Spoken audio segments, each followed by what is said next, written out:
예, 저희가 준비한 1위가 나왔습니다. 김웅 대화방 지우고 휴대전화를 제출했다. 제보자 조성은 씨가 공수처에 핵심 물증으로 제출한 이 휴대전화에서 김웅 의원과의 텔레그램 대화방은 존재하지 않는 것으로 알려졌습니다. 조성은 씨가 스스로 지웠다는 건데요. 먼저 화면부터 만나보겠습니다. 사실 이거 처음 보여드리는 처음 건데. 보여주 저희에게 직접 휴대폰을 펴서 보여주신 내용들. 이건 전혁수 기자와 이제 근래 대화했던 근래 내용들. 카톡 하신 거를 저희한테 제공을 네. 해주신 거고 그 사이에 네. 보면은 탈퇴한 계정 이렇게 일단 네, 나오네요. 그 전에는 탈퇴한 계정이 아니었고 손준성이 저한테는 번호가 없고요. 이제 대화 보시면 아시다시피 제가 이제 혹시 모르니까 우리 전혁수 기자는 손준성 검사 번호가 있었고 저는 없었거든요. 예. 그래서 이제 프로필 사진 동일인지 한번 확인해 봐라. 왜? 저는 이제 이미 포렌식을 제출했기 때문에 네. 예.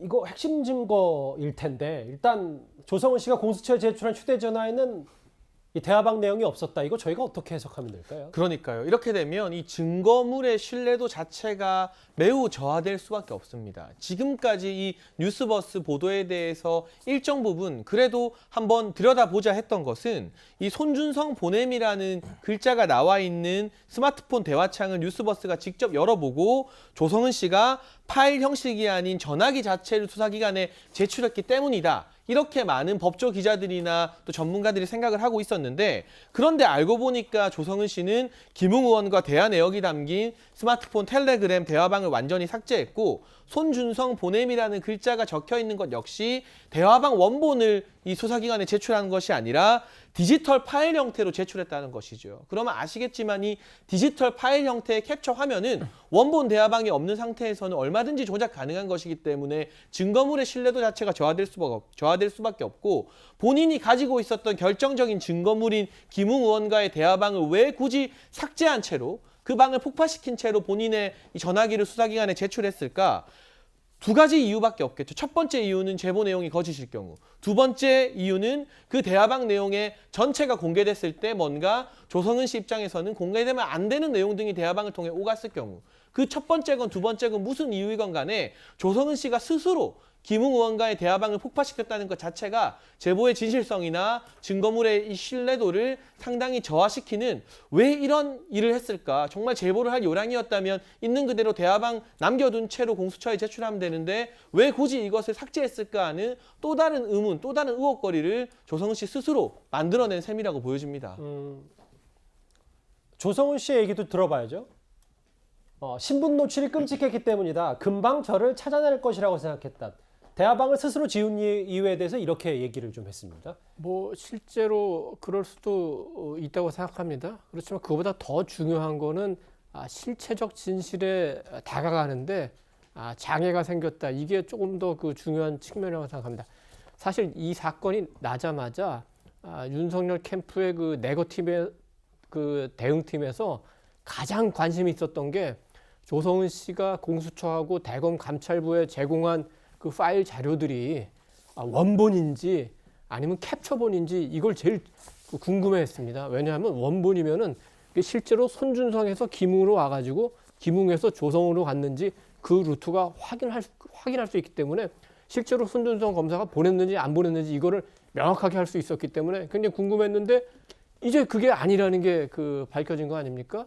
그렇다면 이제 두 가지 중요한 문제점이 생기는데 우선 그러면 이게 그 손준성 검사로부터 김웅으로 와서 조성은 씨에게 전달된 거 이게 약간 좀 불투명합니다. 물론 백업 파일에도 뭐 파일 여러 가지 속성은 들어 있겠지만 원본이랑 같다고 볼 수 없는 측면도 있기 때문에 그게 불투명해지고 지금 손준성 검사는 초지일관 나는 고발장 만든 적도 없고 전달한 적도 없다고 얘기하지 않습니까? 예. 그러면 그 주장에도 힘이 실릴 수 있는 측면이 있고 두 번째는 김웅 의원과 조성은 씨 간의 커뮤니케이션이 다 지워졌기 때문에 그러면 어떤 맥락에서 이 자료들이 넘어갔는지를 확인하는데 굉장히 어려움이 있어요. 물론 조성은 씨는 중요한 대화는 이제 그 파일을 받아뒀다고 하지만 전체 대화가 아니라 일부만 나오면은 혹시 조성은 씨한테 유리한 것만 남긴 것 아니야?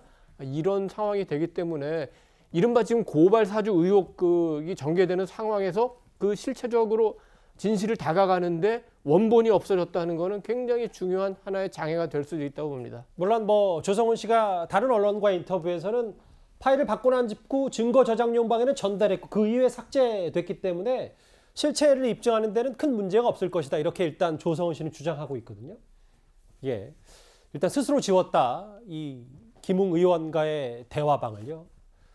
그런데 이렇게 의혹 규명의 첫 단추인 그러니까 전달 경로를 증명할 김웅 의원과의 대화방이 일단 사라졌기 때문에 수사 속도가 늦춰질 수밖에 없을 겁니다. 어제 국회 법사의 모습 잠시 만나보겠습니다.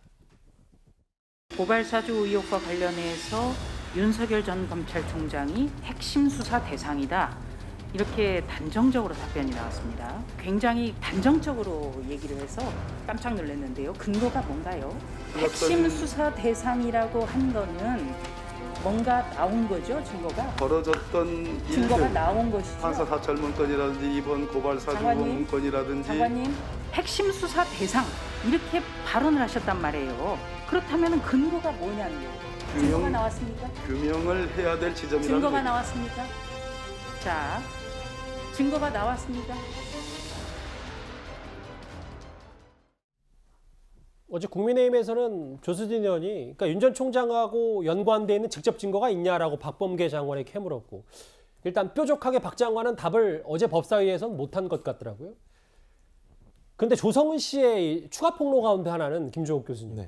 검찰 내부에도 고발자가 있다는 생각은 못하나라는 얘기를 했어요. 이거 좀 설명을 좀 부탁드릴게요. 그러니까 일단 본인은 검찰에 내부 고발자가 있다는 생각을 못하나라고 얘기하면서 핵심은 이제 그 고발장 자체가 굉장히 큰 증거라고 얘기를 했는데 그 얘기는 그거겠죠. 그러니까 검찰 외부에서는 알 수 없는 내용이 고발장 안에 들어있다. 그렇다면 고발장 안에 들어있는 내용들은 검찰 내부에서 만들었을 거다라는 거고 손 검사가 지금 추정되는 겁니다만 작성했다고 손 검사 외에도 이런 수집 과정에 관여한 사람들이 있지 않겠습니까? 전 그렇다면 조성은 씨가 얘기하는 수집 과정에 관여한 검찰 내부에 어떤 내부 고발자, 성명불상의 인사가 있는 건지 없는 건지 전 이것밖에 추론이 안 되는 건데 예. 만약 이런 분이 있다면 조성은 씨가 직접 얘기를 할 수는 없겠죠. 그렇다면 아마 내부의 수사 과정에서 그 부분에 대해서는 언급할 수 있겠죠.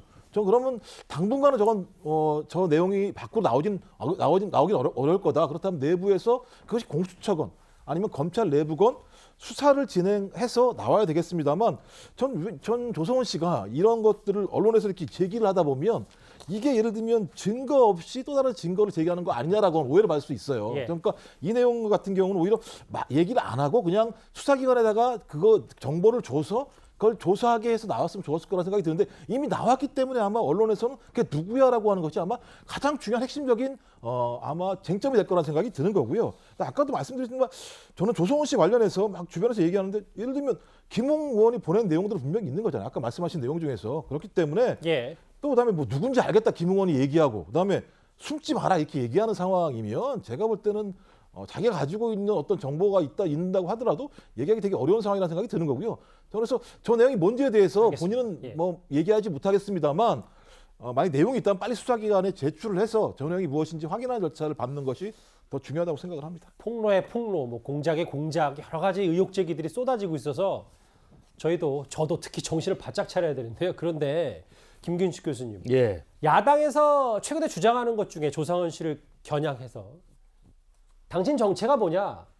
빚도 안 갚고 세금 체납 의혹도 있고 본인은 고급 외제차를 타고 아파트를 살고 이런 부분 의혹 제기를 하는데 글쎄 이게 좀 본질과는 다른 부분이 아닐까 싶기도 하고요. 그렇죠. 일단 뭐 메신저에 대한 이제 흠집 내기인데요. 물론 이제 일반 국민의 눈높이에서 국민적 시선에서 봤을 때도 갸우뚱거리는 측면은 분명히 있었어요.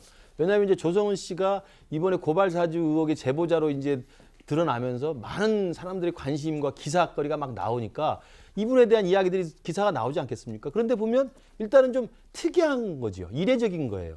무슨 뭐 비싼 외제차를 타고 다닌다. 그다음에 대형 아파트에 아주 넙지막한 데서 살고 있다. 그리고 회사를 경영한다는데 회사는 굉장히 어렵다고 하더라. 이런 게 이제 언론에서 기자들이 열심히 또 취재를 해서 쓰지 않습니까? 그런 내용들이 나오니까 이제 국민의힘 쪽에서나 윤석열 캠프 쪽에서는 이제 조성은 씨 개인에 대한 인간적 신뢰에 대한 어떤 공세를 할 수도 있다고 생각을 하는데 저는 뭐 굳이 조성은 씨가 이야기하는 고발 사주 의혹의 전반적인 내용이 사실인지 아닌지를 수사당국이 빨리 밝히는 게 제일 중요하고 예. 그다음에 조성은 씨가 이것들을 받았다고 하는 내용들에 대해서 관련자들이 병명백백하게 그 진실을 밝히는 게 중요한 거기 때문에 예. 거기에 초점을 맞춰서 깔끔하게 문제를 해명하고 설명하고 밝히면 되는 것이지 거기서 계속 격가지를 터가지고 지금 박지원 원장도 나왔죠. 거기에 제3자가 있죠. 제3자 다 안가가 나오죠. 조성은 씨 회사가 어떻죠. 또 외제차가 어떻고 아파트가 어떻죠. 이렇게 나오니까 아마도 이제 많은 이야기들이 이제 마치 루머처럼 퍼지고 있는데 예. 그러나 그럼에도 불구하고 국민의힘의 박수영 의원이 문제 제기한 것 자체는 뭐 적절해 보이지는 않습니다만 국민들이 굉장히 갸우뚱하면서 알겠습니다. 이상하다고 생각하는 부분은 분명히 있어 보입니다. 조 씨의 반론도 당연히 들어봐야죠. 임금 모든 것들을 지급해서 전부 마쳤고 직원이 없고 임원들과의 새로운 프로젝트 준비 중인 상태다. 법적 조치를 취할 수도 있다. 허위 사실이다. 이렇게 맞받아쳤습니다.